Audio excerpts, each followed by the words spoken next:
I am here with Adam Gazzaley. Adam, thanks for joining me. My pleasure. Thanks for having me. You are a neuroscientist with many diverse interests and several irons in the fire. Maybe you can summarize what you're doing now professionally. Sure. So I've had a sort of strange career, a fun adventure. I'm trained as a MD and a PhD. My PhD is in neuroscience. I'm a neurologist and I'm a professor at University of California, San Francisco, where I direct efforts at a research center that I started called Neuroscape. And what we do is look at the sort of interface between technologies and neuroscience and health. And then I also have started a couple of companies along the way, and including a venture fund, all in the same general goal of trying to help improve the function of our brains, and frequently through the use of technology. And you also wrote the book, The Distracted Mind, which covers a lot of ground that I think we're going to want to revisit here because this is just such a fascinating moment where we're seeing the evidence all around us that our technology is it's always a two-edged sword, but it just seems in the information space especially so at the moment. So I mean, obviously we would not want to give up our connectivity and our access to the totality of human knowledge, which has been delivered by the internet and smartphones and the rest of what we've got here. But it's so clearly fragmenting our lives, and it seems rewiring our brains into just different expectations of reward, different habit patterns.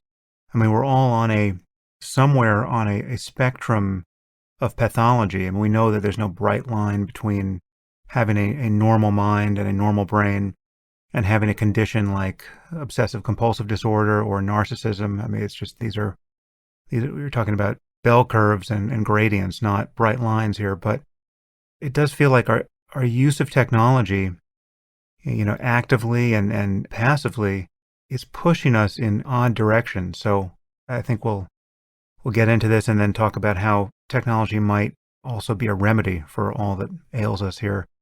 Let's start with information. I mean, you point out in your book that we are information-seeking creatures. How do you think about our relationship to information now? Well, yeah, it's interesting. You write a book and you try to make it timely, obviously, and as you know, books take a long time until they eventually come out, and you're always in danger of it not being relevant anymore by the time it gets into people's hands. And if anything, I've seen it become more relevant, as you just referred to, and I think the COVID pandemic that we're experiencing now is showing a lot of the fragmentation in our minds and the stressors caused by technology. And it really comes down to information. That's a great starting point. We take in information, and that's what allows us to interact in this world. And we were evolutionarily sort of well suited to do this. This is how we survive. We avoid threats and seek out nutrients and mates. And this is how the brain evolved, to allow us to fluidly, dynamically interact with the world. And that advances our survival. And the brains that we have now are the product of that. And they're quite adept at dealing with complex information and helping us react both reflexively as well as through decision making. But what I think is clear now, probably to many listeners just through their own experience and certainly through data, that we don't have unlimited capacity to process information. And if the system is overloaded due to all sorts of types of interference that we can talk about, there will be consequences. And those consequences are really broad. And people see them, feel them in different ways, and they manifest in people's lives in quite complex manners. But that's sort of the crux of that story, that information is key to how we survive and thrive. But there's a breaking point, and there's all sorts of consequences. Yeah, you use this phrase at various points in the book, information foraging, drawing an analogy between, how animals will forage for food, and there's there are a few curves based on data in terms of just kind of the opportunity costs and the switching costs of exploiting an area for food and then deciding to, based on instinct in the case of an animal, to move to a new area looking for food. And we exhibit a similar pattern in the way we self-interrupt and attempt to multitask. You're on the phone with someone and then you decide to check your email or your Slack channel in the middle of that call surreptitiously, not realizing that you're essentially losing 30 IQ points for the purposes of that conversation every time you do that. And we do this everywhere. I mean, there's this, maybe we can just talk about the limits of cognition here and the actual effects of multitasking. I mean, obviously multitasking is possible in certain cases because people can listen to a podcast or listen to an audiobook and also successfully drive a car or even do work that doesn't require the same kind of linguistic cognition. I mean, you can draw, you could practice graphic design or something probably without any degradation in your skills. But for so many other tasks, there is a zero-sum contest between things that we attend to. So how do you think about multitasking at this moment? What do we know about it scientifically? Yeah, so, the term is confusing and complicates what's already a very complex landscape of the brain and behavior. And the reason why is because if you think about, multitasking, just doing lots of tasks at the same time, it's something that we're all familiar with and we feel like we're really pretty good at. And it's also, most people feel sort of pleasure in multitasking, that it's something fun and more fun than single tasking. And so we're constantly drawn to it and it feels natural and you sort of feel that you could get better at it. And the reason the term is complex because it's from a behavioral point of view, sure, we multitask all the time, but what's implicit in it that creates the confusion is that sometimes we use that term to mean like parallel processing, that you're borrowing from the computer terminology and signal processing literature, that you're literally parallel processing these two tasks and that they're getting equal processing power. And so you're truly multitasking in that way. And when you look at the brain, we've done these studies in our center at UCSF where we'll have someone in a scanner. We've done it with EEG. They have more than one demand on their attention. And we'll see that fragmentation occur not just in their performance, which is quite obvious for pretty much anyone, but we'll see it even neurally, that there's really a switching between the networks that are involved in accomplishing either of those tasks independently, and that you can't really multitask in that true sense of parallel processing two things that are demanding your attention. Now, if you can offload it and it becomes reflexive and becomes a skill that doesn't require attention, then you can do more than one thing. But the minute that changes, that's when the conflict and the interference occurs. So just to, just to go back to your example of listening to a podcast and driving a car, sure, that could work. And it does work most of the time because driving is often very reflexive and you're pulling in a lot of bottom-up information from the environment, making reflexive decisions without your top-down attention. And so that allows you to focus your attention on listening to the podcast and digesting it and understanding it. But then something happens on the road and something unexpected and something that demands your attention. And that is the point of interference and conflict, because now your attention has to move from the podcast back to the road. It may not get there fast enough. And then this is where you feel that weight and suffer the, in this example, incredibly detrimental consequences of not being able to truly drive and listen to that podcast with all of your resources devoted to both of them equally. So I recommend that people pull over to the side of the road if they're in danger of missing our subsequent sentences here. You got to have your priorities straight. So you used two phrases there that are terms of jargon in not just neuroscience, but cognitive science and engineering generally, bottom up and top down. Mm-hmm. How do you think about those? And it strikes me that there's a pretty clear asymmetry in terms of the bandwidth in those pathways. Yeah, let's break that down a bit. It's sort of core to this discussion about information processing and the brain. And those terms are used in a lot of different fields, and they're not so different in the context here in cognitive neuroscience and cognitive science, in that the way I think about it is from the perspective of attention. I think about most of these things from that perspective. I find it's really useful. So attention is an incredibly broad concept and a complex one that would take us an hour to tease apart all the subtleties. But one way of thinking about it is in two categories. One is bottom up attention, and the other is top down attention.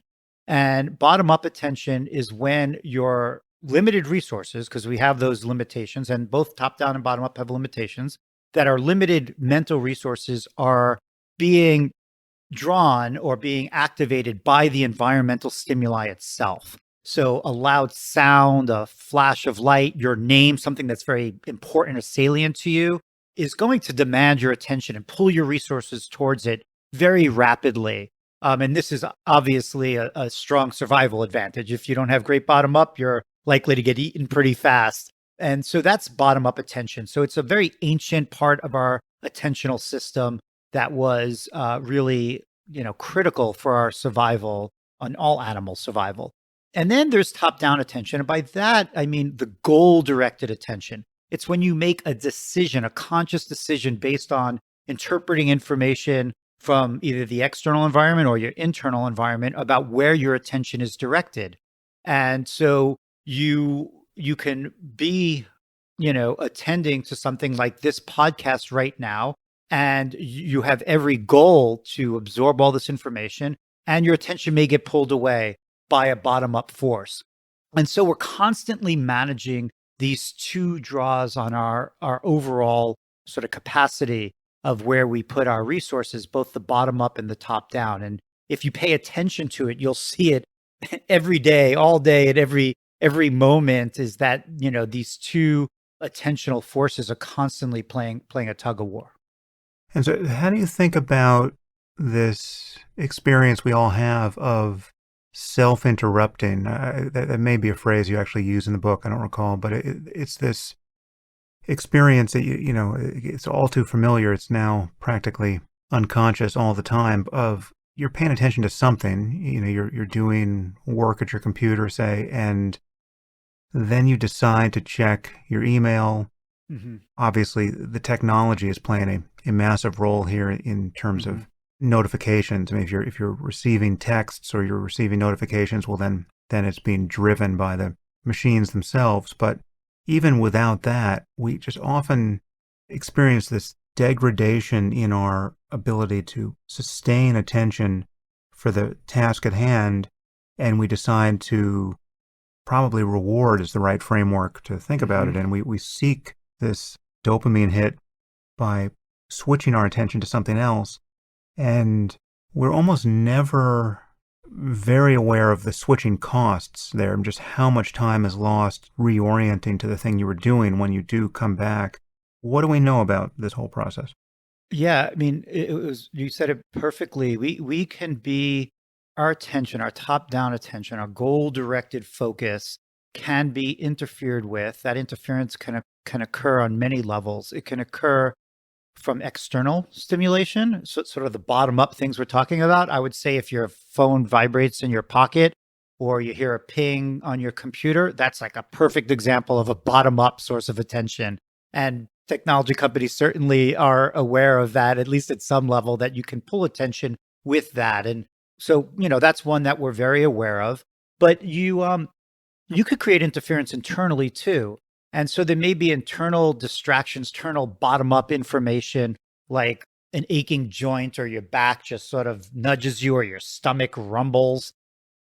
And so those would be like almost like physiological bottom-up stimuli. They're coming from your own body, but they're knocking on your brain and saying, hey, I need some attention over here. And then they could be much more complicated than that and occur not sort of in a bottom-up way, but just that you have now, for some reason, decided, and it could be subconscious or it could be conscious, to divert your attention from your original goal. And that may be to something external as well. So maybe I think that I could listen to this podcast and also bang out a quick email right now. Or it may be directed internally, right? So I'm going to listen to this, but also think about what I'm going to have for dinner tonight. And so we're constantly fragmenting our limited, attentional focus with both external and internal distractions and multiple tasks. And there's a cost for this. Like you said, whether that cost is something apparent to you or not, it is there. It has been well documented, both neurally and behaviorally. Yeah, so there's obviously a cost in terms of the time lost in having to remind yourself where you were in the original task, right? I mean, and people don't really keep track of that well, but the research suggests that you do lose a lot of time every time you switch. Mm-hmm. But there's also, it seems to me, there's a kind of emotional cost to all of this, and it's somewhat paradoxical because I think the urge to multitask is often born of this internal sense of time poverty that many of us feel, and there's a kind of a feeling of urgency Mm-hmm. that comes with just a sense that we don't have enough time to do everything we need to do or want to Mm-hmm. do. And so, hence it seems like a brilliant idea to be doing two things or more at once. Mm-hmm. And we really want to feel that we can do that. And so I guess, so there's probably a reward component to it, but also just an anxiety component. Mm-hmm. And one way to break this up is that there are these internal and external factors here. We have our internal states like boredom, Mm-hmm. anxiety, stress, a feeling of urgency, and this is driving us in this direction. And then there are the external factors, which is just the technology itself that's designed to game us in a way. I mean, so many of these platforms that we engage, their entire business model is based on maximizing the capture of our attention. And, that's not new, but it's really been weaponized to an Mm-hmm. unusual degree by our technology now. So maybe let's take the internal side of this first. What is this doing to our emotional lives, and how do you see it as derivative of very common states of mind like anxiety and boredom? Yeah, I mean, you summarized it absolutely perfectly. That's how I think about it exactly, that there are two forces, an internal and an external force that drives us to shift our attention all the time, whether it's multitasking or just being distracted by external or internal stimuli. And just to tie this in with something we talked about a little bit of foraging, in the book, I really spent a lot of time developing this, which really is a hypothesis that we're foraging for information in the way that other animals forage for food. And there's a theory that's used. Actually, it's a mathematical approach to help understand and actually predict quantitatively of how long an animal will forage in a particular patch, like a squirrel in a tree, before moving to another one. And it could be actually predicted to really a high degree of accuracy. And they also have two forces that are driving them to make that decision. So there's a cost benefit ratio going on of how long you stay in your patch versus how hard it is to get to another patch, right? So if you've depleted 50% of the nuts in the tree, but the next tree is really far away, you're just going to keep eating those nuts. But if the next tree is full and it's right there, 50% may be enough for you to jump over. And so that has been well described in how animals that forage in patchy environments make sort of these internal decisions about remaining or leaving a patch. And you could think of information as a patch as well that we're foraging in, whether it's a website or an article that you're reading or any task that you're engaged in. And there are these internal and external forces that decide sort of the cost benefit ratio of you staying there or just keep switching. And on the internal side, I think what's clear is that, there is often a diminished return of remaining in a patch, sort of eating the nuts, right? Like you've read three-quarters of the article, like you sort of have the idea already. So that's true. And that's just part of why people switch ever, right? And Mm. that's sort of unavoidable. But then there seems to be these other aspects that you talked about that are becoming quite clear now, in that there's these forces that drive us out of a patch that are not related to the diminishing returns related to the information itself. They're related to these sort of internal drives that we're just intolerant to being bored. Boredom feels just something that we cannot just sit with and allow to wash over us, even though it doesn't actually hurt us. And then there's also that anxiety that you're missing out on something else, that FOMO, that there's something going on that's deserving of your time that you're missing. And then there's also the anxiety that you're not being maximally productive, that you have the capacity to get another thing done simultaneously. And so as those elements accumulate over time, along with your diminished return that you're getting from the patch you're in, there's a driving force to push you out. And if that next tree is really close, if it's really just a tab in your browser or your phone sitting in your pocket, then there is no resistance to switching and you just keep moving. Yeah, well, the next tree, informationally speaking, is always just right there. I mean, there's just it's a tab away, and there are an infinite number of trees now. I mean, so in one sense, boredom has almost been driven into extinction by technology because there's just, again, we have perpetual access to the totality of the world's information. And I still remember what it was like to walk into a Blockbuster Video looking for a movie to watch and spending some intolerable amount of time roaming the aisles there looking for a film I hadn't seen or wanted to see again. And I remember how inefficient that was and how prone to failure it was. I mean, it got to a point where there was no guarantee I was going to come out of a video store with something to watch, right? Yep, I remember that. I mean, this never happened in a bookstore. I mean, there was still a functionally infinite number of books I wanted to read, but with film, I really felt like we were kind of coming up against the limitations of supply there.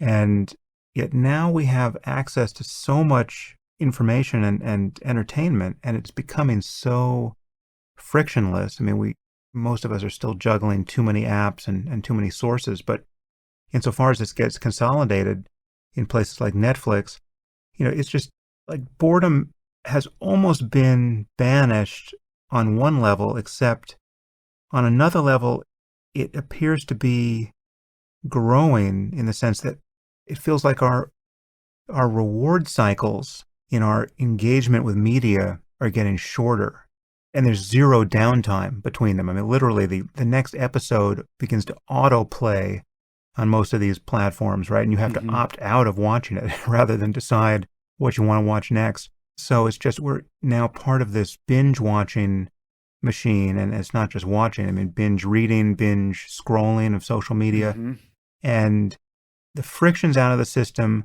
Our expectation of reward is coming in, it feels to me, much shorter increments of time. And I would expect that our attention span, which is to say our tolerance for boredom, or just the uncertainty of what our attention is going to land on in a satisfying way, is growing shorter. So on one level, I feel like boredom is almost gone, but on another level, I feel like we are being tuned to be less and less resilient to boredom than we've ever been. Yeah, I think that's exactly right. And it's sort of a fun area of some harmless self-experimentation. You have these moments that throughout the day where you're forced to stop doing things. Like one that I love is just, although things are shifting now, but because people order in, but like when you're waiting online at a grocery store and you sort of have only two people in front of you, it's not really going to take that long. You could just pause there and think about things or just relax your mind. But I mean, I feel it just think like most people do, this drive to just reach into your pocket and with no actual intention of necessarily or need to look something up, but just to let that information flow start again. Even at a light, at a traffic light, it's only going to be 30 seconds. And this is part of the danger that, that you can feel if you just allow a little bit of introspection and time to occur on those natural pauses in our life, you can feel that onset of boredom. And it's something that there is, like you said, just a very, very low tolerance for. And I would challenge people to get familiar with that feeling of boredom, not to be afraid of it, to realize that it's not going to hurt you. And, it's sort of like a little hunger is not necessarily the worst thing at times as well. You don't need to eat every second when you get these stimuli. So being in control and being aware of these internal states is really critical. And so I think with the intolerance of boredom, there's a lack of appreciation or recognition of it as well. So what do you recommend people do? What sort of bright lines do you think they should look for in their lives? And whether we think about this in terms of habit patterns or Yeah. discipline or engaging with technology differently or different technologies. I mean, I think we want to talk about some of the work you're doing in digital medicine Hmm. at the end, but Yeah. what do you recommend people do on a day-to-day basis?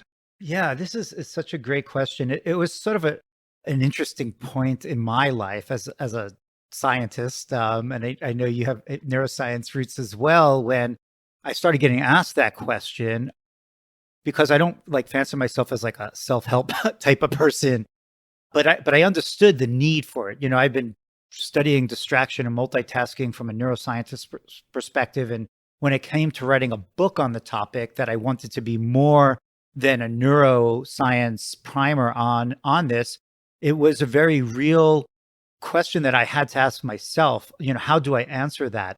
And so how I really went about it was just describe to people what I do. So this is my own desire to live a focused life of meaning. And how do I get there? Knowing all of this information that I've found in my own research, what are the things that I do? And so that's sort of the route that I went about this. And also the grounding in the marginal value theorem, the optimal foraging models that we talk about gave a lot of those clues, because once you see the pressures that make us switch all the time. So that's sort of what I used as a foundation to give advice to both myself and anyone else. Once you understand the pressures that drive this behavior, then you sort of have the framework for reversing that and creating new habits. So as we already described, there's both external and internal pressures. On the external side, because that's one's a little easier, is just the accessibility. There's no doubt that the accessibility is driving a lot of this behavior because that tree is so close. So some of the things, and some people do this and go to extreme measures to do this, is start limiting some accessibility just to make it a little easier. So, if you can't not look at your phone when you're at a traffic light, maybe you should put the phone in the trunk of your car. Maybe you should not work with all your browsers open, or if you're really writing an article that has a time pressure on it, maybe not keep, Twitter or Slack open at the same time. And so limiting accessibility is just a really simple way to start decreasing that switching tendency. A little more complicated is on the internal side. How do you monitor and manage the anxiety and the boredom and the desire for higher degrees of productivity that are driving you from that side of the equation? And for there, what I experimented with myself was just practicing. Like many things in life, they don't come necessarily without effort. Practicing the art of sustained attention and single tasking.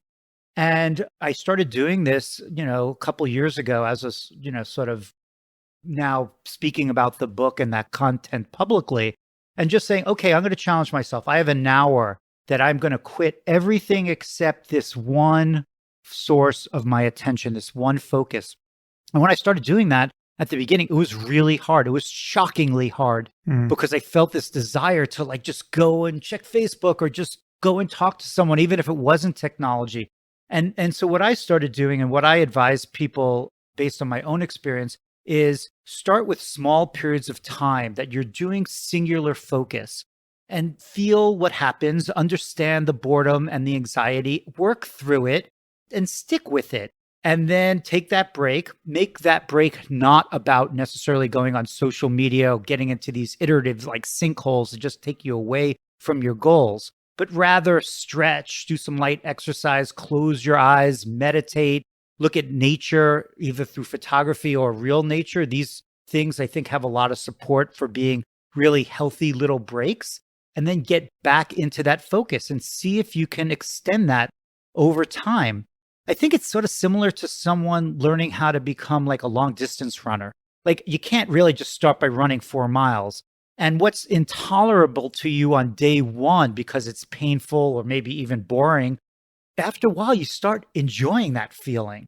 And I think I've discovered it's like that with this as well. You could single task sort of like an endurance runner where after a while it's just effortless and even fun to do that. And so I think it's a process of baby stepping into longer periods of time of building the skill sets that allow you to sustain your attention without derailing yourself. I think this notion of single tasking is really important, and the fact that we even have a name for it is a sign of how far we've wandered from what used to be normal. And when I think about how much harder it's getting to read a book, and if that's happening to me, I mean, I'm kind of a canary in the coal mine for this because, I read a lot. Books have always been a major part of my life. I read both professionally and for pleasure. But even I am finding it harder to finish books. I mean, it's just the competition for my attention is just it's always at a fever pitch. So it gets diverted into other streams of information. But I'm also finding it harder to just to commit to, sitting down for an hour and doing nothing but reading the book, right? And that it makes me realize that I'm almost unrecognizable to myself. The Sam Harris of 20 years ago would not have been able to imagine finding reading a book for an hour at all difficult. I mean, that there was kind of a basin of attraction there for me, which was, I mean, once I was in it, I was in it. It's like forecasting at some point you're going to find it difficult to eat ice cream, right? Like that makes no sense at all. It's something that I consciously correct for. And as you know, I spend a lot of time focusing on explicitly the topic of meditation and the importance of training attention in that way. Being able to pay attention is one thing, but having an internal sense that there are many things that merit your attention right now, and the best way to play this game is to essentially have many browser windows always open. It's a kind of decision that once you make it, you're then forced to function in that fairly doomed paradigm of just splitting attention. So I do think there's a lot to be said for just making a decision around certain things like this. And so having the concept of single tasking is a kind of hack for what you're going to tend to do by default just because of what's happening at your desk and coming from the smartphone in your pocket. Yeah, I agree. I mean, I like the way you said that. It's really more than one factor here that leads to success in the way out of this. One of them is the actual cognitive skill set of being able to sustain attention. And I think that even if you want to, and meditation is a great way to build that ability. I mean, meditation, many forms of concentrated meditation are essentially that. They're attention training practices in many ways. And so that's part of it. And then you have to make the decision to actually apply it in a consistent fashion. And that comes along with controlling your environment to put you in the best possible setting to accomplish it. And then there is, with all of that comes the forming of new habits so that it's not a constant control effort to do that it is your reflex. Your reflex is to engage in the world in this way. And I think that with all those factors, it's possible to see your way through, but it comes with recognition of what the cost of this type of style of interaction with technology and your environment in general is, that gives you the motivation to take all these steps to just live differently. So how can technology help? I mean, you have this phrase I've heard you use, digital medicine, which is part of what you're exploring as a tech entrepreneur and a scientist. What is digital medicine and what else do you see on the horizon in terms of new technology that can help us. Yeah, well, thanks for the opportunity to talk about both sides of this coin, because normally, like in very short formats, I'll do like an NPR interview and I'll have 5 minutes, and it's a nuanced discussion because here I am, the author of a book called The Distracted Mind. We just have been talking for 40 minutes about all of the challenges of our ability to maintain attention and how technology has aggravated that. And what I spend most of my time working on the academic and on the industry side, is using technology as a way of improving attention. And so it is complex, on the surface. So I appreciate the opportunity to dive in a little bit. I think it's not dissimilar from, most other things in nature, is that there's a yin yang, right? There's always this push and pull, and any sword can cut both ways, a term that you used already. And that's true of technology. And I've sort of dove in deep into that pool of, okay, technology has aggravated our already fragmented attention in a lot of the ways that we've been talking about. Starting with that as a foundation, can we reimagine it as a tool to actually do the reverse, to help our attention? And that is a goal that was born out of just practicality that I don't believe we're putting this genie back in the bottle. I mean, it is here, it is powerful, and it has a lot of really amazing assets. It's all over the world, right? So it has this incredible ability not just to connect, but to reach people that don't have access to many things like doctors and teachers. So it has all of these incredible strengths that really appealed to me. And so I dove into, now it's been 12 years since I challenged myself at thinking about technology as a source of good, not just in general in some wishy-washy way, but actually as a tool to help fine tune attention abilities. That was my original goal. And starting 12 years ago, I came up with, sort of this idea. I use the term digital medicine a lot. I think more frequently I use a term experiential medicine to encapsulate something a little larger, digital medicine being an example of that, or one of many types of experiential medicines. But the general idea behind digital medicine and the bigger category of experiential medicine is that our brains have this phenomena of plasticity, its ability to modify itself at every level in response to challenge and experience. And this is the basis of learning. It exists throughout our lives. It doesn't just end after you become an adult, and certainly not through older ages as we now appreciate. And so the general concept is, if we can challenge the brain in a targeted way and align the mechanics of whatever that interaction is and the reward systems appropriately, we should be able to optimize these neural systems, whatever they may be. And it's a very ancient practice. Meditation, mindfulness, which I know is a big part of your world, is, I would say, a perfect example of an experiential medicine. And it could be delivered through a human expert, or it could be delivered digitally, in which case I would say that's a digital medicine. So that's sort of the high level path that I've been on now for over a decade, both in research and in sort of product creation and entrepreneurship, is to think about how we build technologies that create interactions that help us improve the function of our brains. Yeah, I want to reiterate that point you just made, which is often made, but I feel like it doesn't really land for people, or at least it can be, one, is counterintuitive, and two, it's often hyped in a way that is misleading. So that this notion that what you do with your brain winds up physically changing your brain based on neuroplasticity. This is a fascinating fact about us, that the machinery that is producing our experience and cognition changes itself based on how it's used.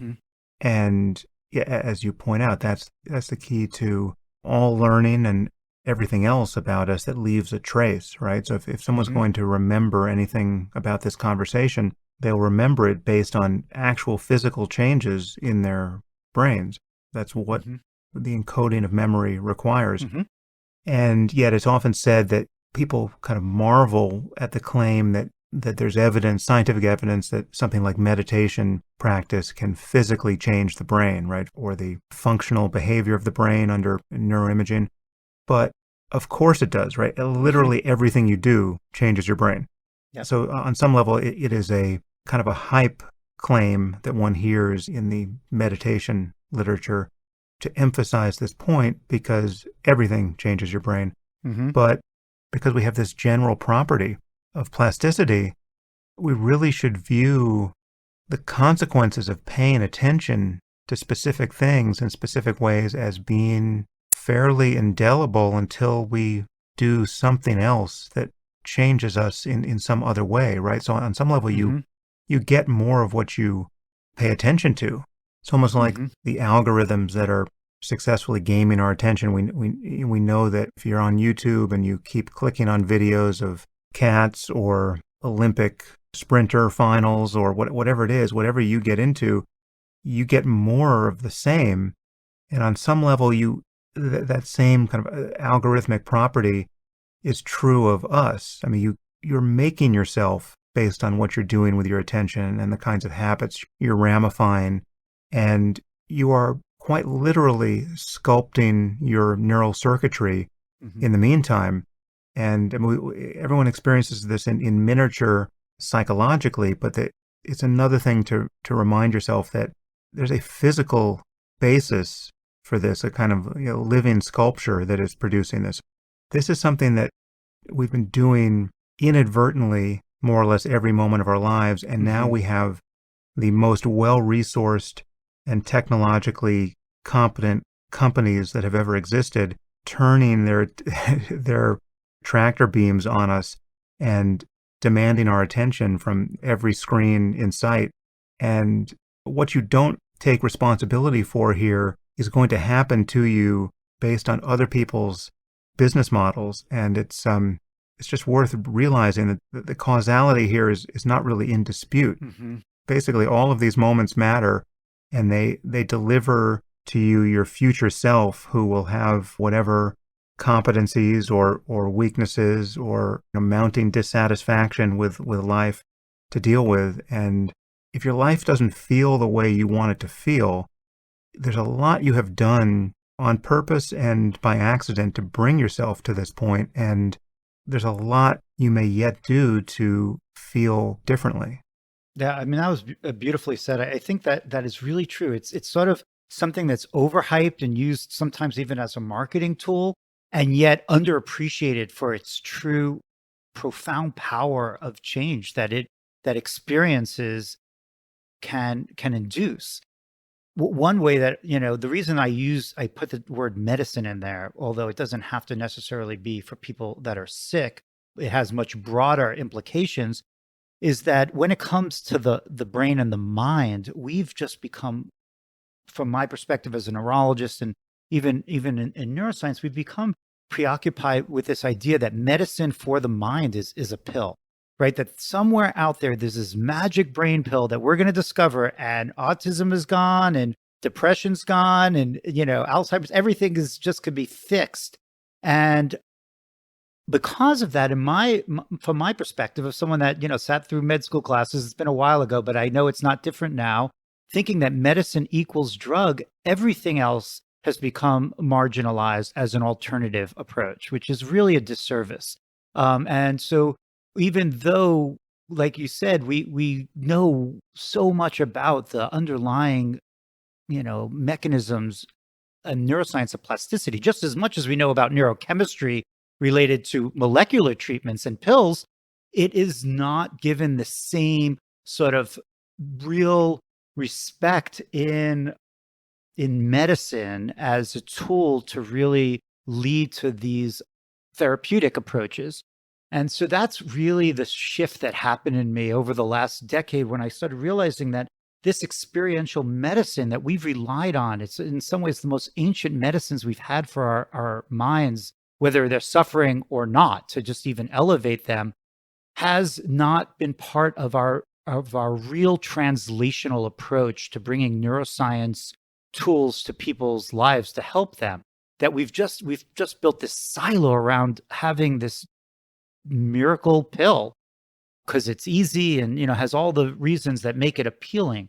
And so once I've like really internalized that, thinking about how digital technologies can be used to create these powerful, even transformative experiences that can have these benefits on our mind, this has become something that I'm like, oh, this is what I'm doing, right? Mhm. This is my path now, because it has that strong foundation in neuroscience. Like no neuroscientist, the devil's in the details, of course, but no neuroscience really debates the premise of neuroplasticity or the value of it. And so it has that basis, but it's the translation that has gotten lost and over marketed in some ways. And so that is what I think the opportunity here. And that's what I spend my time on. Yeah. So what technology have you been working on? Yeah. So, the sort of at the core of it, what really began it all for me, began this mission now, it was really thinking about what type of interactive experiences could be targeted to different neural systems in a way that people would actually engage in deeply and consistently. And from that sort of premise, I arrived at the idea of a video game. And, video game as sort of the delivery system of an experience, an engaging, fun one that would absorb you, even though your mind is telling you to multitask, and hold you in there for enough time to allow the plasticities mechanisms to engage, right? Because we have this plasticity, but we also have this homeostasis, this ability to remain stable, that they sort of battle each other. And so you have to apply pressure to the system, not just in a targeted, selective way, which can be accomplished through the mechanics of the game or interaction, but also in a deep way. And you need to do it multiple times in multiple days in order to induce any type of meaningful change. And so I've been building video games, sort of a weird twist for an MD PhD, after 30 years in neuroscience to start becoming a game developer, but that's sort of what happened. And so both in Neuroscape as well as companies, I form like Achille Interactive.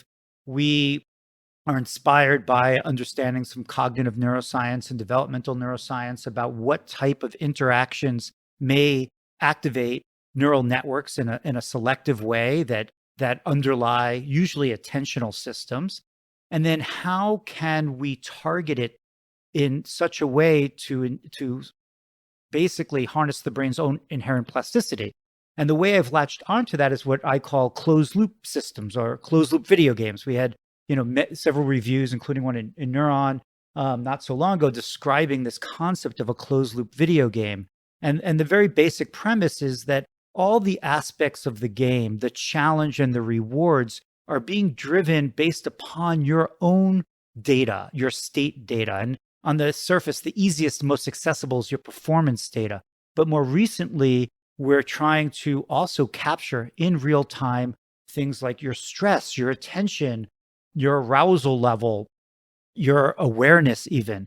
And if this data can be captured, then it can be fed into an algorithm that understands you in a way that you might not understand yourself and no human being may be capable of in the moment, such that you could be rewarded and challenged in an appropriate way to then drive these systems to improve themselves. And so that's the underlying principle that I've been pursuing, is development of closed loop systems that can then be delivered to people through all the accessible devices that we have as a way of improving attention, mood, other aspects of cognition.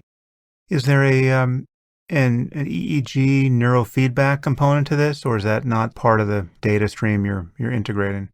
Sometimes there is. So in our first pass, we just use performance data because it's the most accessible, right? You could record it with a sensor on a tablet or a phone, a Mm. tap or an accelerometer. So, my first goal was to make this not just an intellectual exercise and another paper in my CV, but an actual thing that got into people's lives and helped them. I always say I'm on the third stage of my neuroscience career. My PhD was molecular neuroscience, and then my postdoc and my early faculty days was cognitive neuroscience. And now I think of myself as a translational neuroscientist. So my goal is to really not just understand the brain, but to build tools to get into people's lives as rapidly as possible.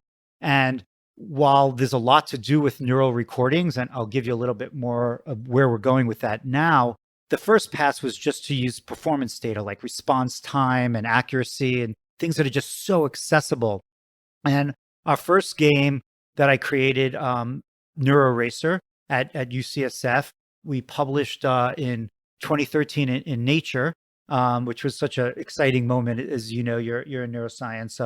Having the cover of Nature for a research study is sort of like, feels like a pinnacle. To us, it Yeah. really was just the beginning. But what we were able to do there was to show that we can improve attention and working memory abilities in older adults through a closed loop video game. And that game just used performance data. That game has gone on now. We could talk about where that has taken us. But what we're studying now at Neuroscape is how do we record essentially everything that we have access to. So this is a multidisciplinary approach involving engineers that have expertise in biosensor technology, signal processing, machine learning, neuroscience. How much information can we capture about an individual? So from EEG and electrodermal activity and heart rate and respiratory rate and facial expressions and other types of EMG recordings to really understand in real time the state of that they're in, so that then this data can be fed into this feedback loop to create these challenges. So, that's sort of our latest, is to push into the future using that multimodal biosensing approach.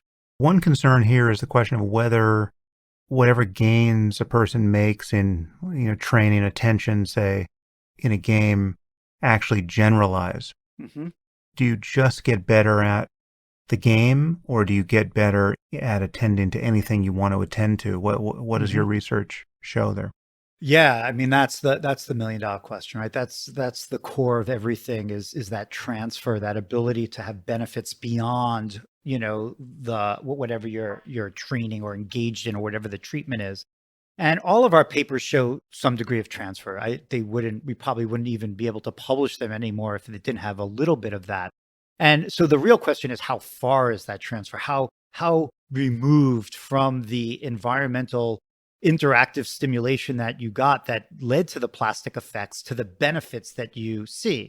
So in most of our studies, we're doing testing before and after, let's say a month or 6 weeks of an intervention, a video game intervention, and then looking at how that ability to attend in the game, whatever that game may be, then allows you to do better on very, very different tasks. And we see that all the time. It was in our Nature paper. We had 2 papers in the last year on a meditation-based video game called MetaTrain, which showed, so this is like, I think, a really good example of transfer, right? So the game, we designed this and developed this with a colleague and a friend of mine, Jack Cornfield, who's, an absolute gem in so many ways.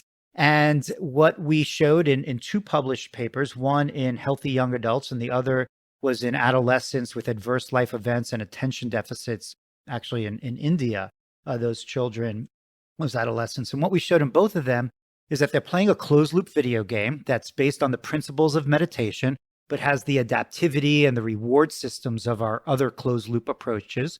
And what we show is that even a month of engagement leads to an improved ability to rapidly do these challenging perceptual decision tasks and attentional tasks, incredibly different from the gameplay itself, which was all eyes closed, focused attention on the breath.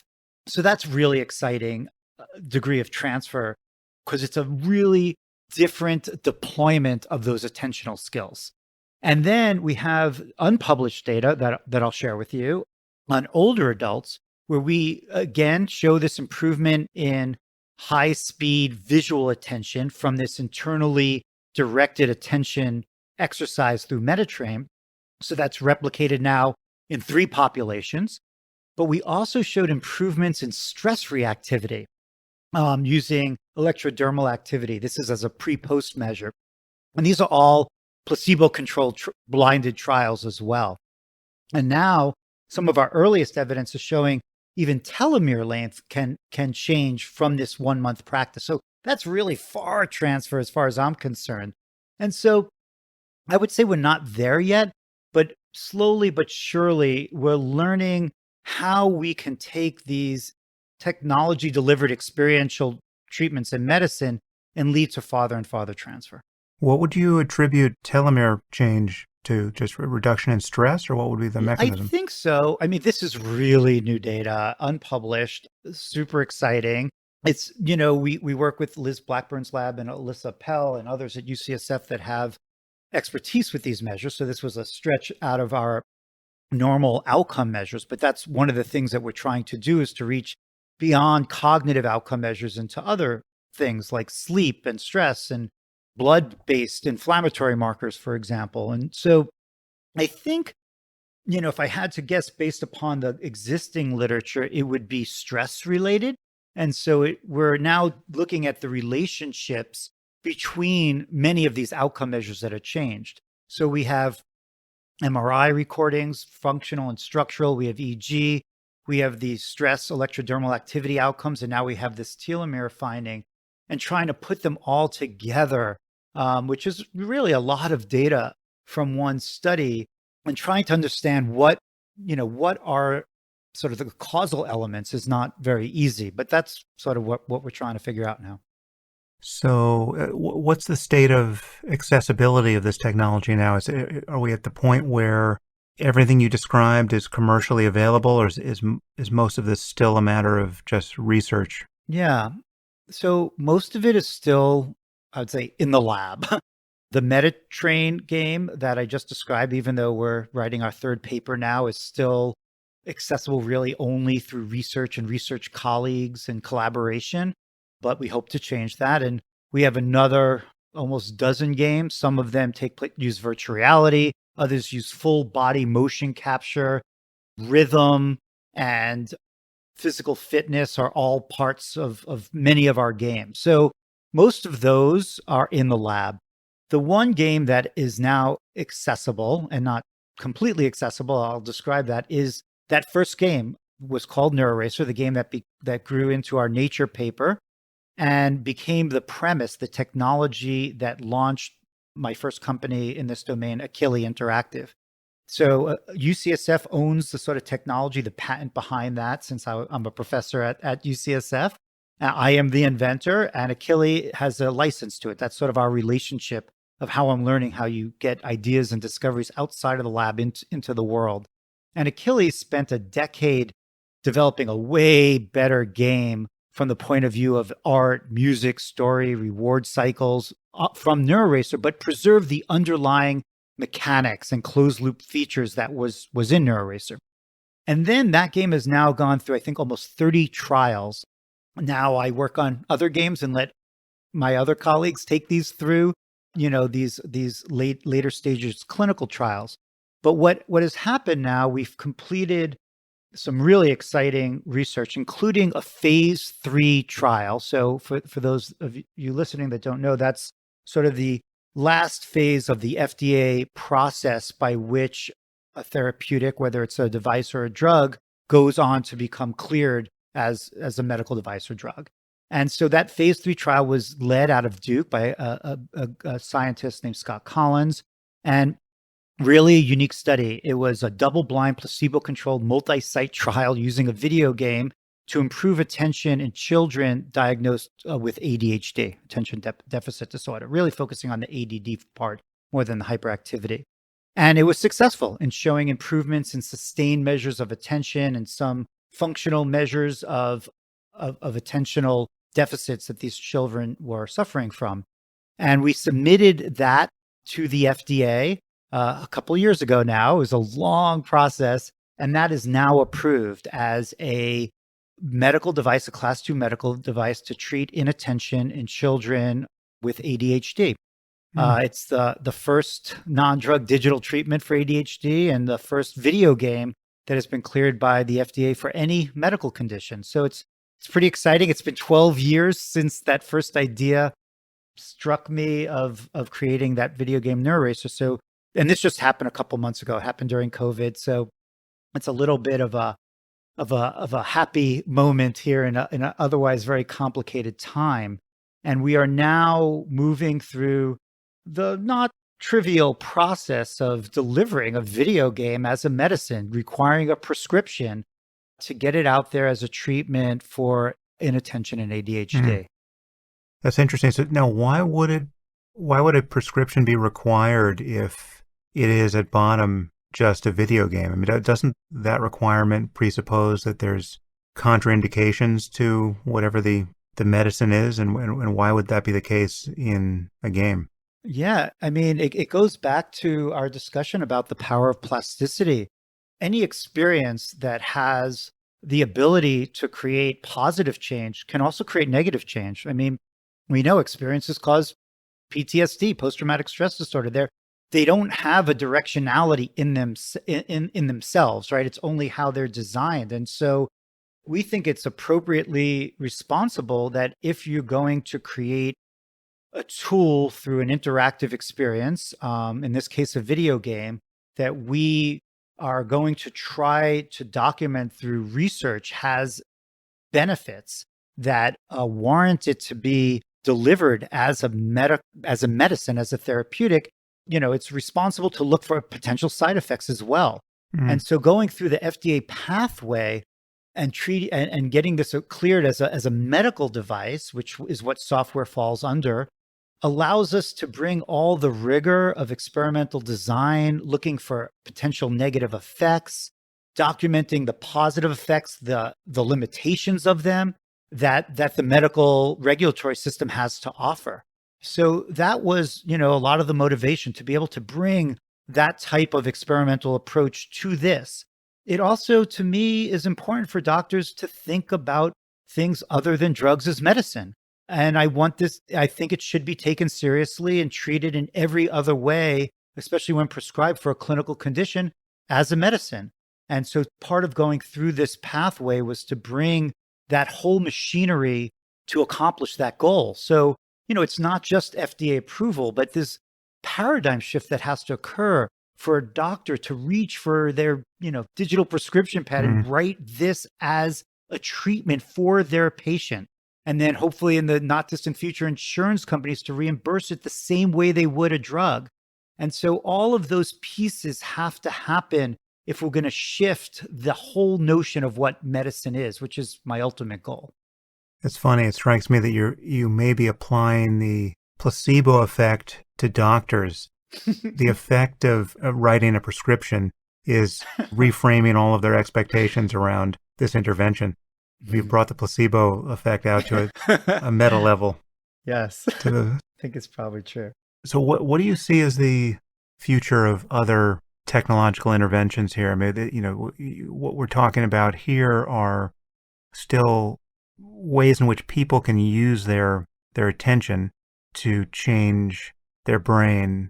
But as you know, technology is, at least on the horizon, is seeming to promise an even more intrusive integration with the brain in terms of brain-machine interface. Mm-hmm. Elon Musk has Mm-hmm. the company Neuralink. I don't know if you've followed what they're Mm-hmm. Yep. doing there. What do you think about the future of directly intruding into the brain, and just under what circumstances do you think people will do that? I mean, obviously Elon is betting that ultimately the benefits of doing this will be so unignorable that people will do it electively. It'll be made non-chaotic enough and non-scary enough that people will literally volunteer to have holes drilled in their heads so that they can have machinery placed in there, because to not do that will be to have decided to be cast out of a growing information universe that, with attendant superpowers, and no one would do that if given the opportunity. So what do you envision in the future, however far?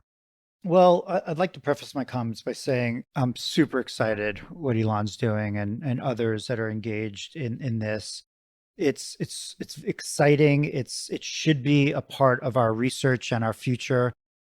I have a little bit of a different view on the timeline of this, maybe, and the applicability and the scalability, which is why I don't do it, to tell you the truth. I've become an incredibly practically minded neuroscientist. Like, I want to do things that benefit in very short periods of time to as many people as possible. Mm. And so I'm glad people are doing that work, and many of my colleagues are, both in industry and academics, and I applaud them. But I really think that the implantable world is going to be largely for pretty extreme circumstances where there are no other tools and, just intractable problems. And it will do hopefully a lot of good, but it's going to take a really long time and it's going to have a lot of limitations. Now, I hope I get proven wrong. I want to see us use technologies, whether they're invasive or non-invasive, to do good. So, and I'm more than happy to work with those folks because I don't think that it's going to be accomplished through the implanting of electrodes alone. I think that the only way we have ever activated brain networks, complex brain networks selectively, is through experience. We've Mm. never done it through a drug or electrical stimulation. It's just, this is how our brains are constructed. We don't know how to do it any other way. So I think that the future will probably involve some integration of both when that field advances enough, both invasive and non-invasive, that you would still need to engage in targeted experiences with complex, and appropriate reward systems in order to get the maximal benefit of whatever that technology becomes. So I rather think that it's all part of an ecosystem. And I think the same thing is true of drugs. People, like, if I don't have enough time to talk like we have been, they would take messages away that I'm anti molecular treatments or anti drug use as a therapeutic modality, which is not true at all. I just think it's limited and we shouldn't put a silo around it. But I think that we'll get much more benefits out of molecular treatments, out of pills, if we couple them with experiential treatments. And I think we'll get much more Mm. benefit out of invasive neurotechnologies if we couple them with experiential treatments as well. So I think that, we just, it just seems to be this innate tendency of humans to put silos around every single thing. And we've done such a disservice by doing that with drugs for so long, and pills. And I'd hate to see that happen in the technology side of this. So long story short, I think it's going to take a while. I think that there's a future for it. And I think that it'll be integrated with the type of tools that we're developing. Yeah, yeah. It's interesting to think of it as ultimately not being separable from many of the processes we've already spoken about. I mean, it's something that you would still need to train for and in, very likely, rather Yeah. than just having your hard drive rewritten by the technology. Yeah, the magic pill, a magic device, it's just, I don't think that it's going to happen. I think the brain is just way too complex for that.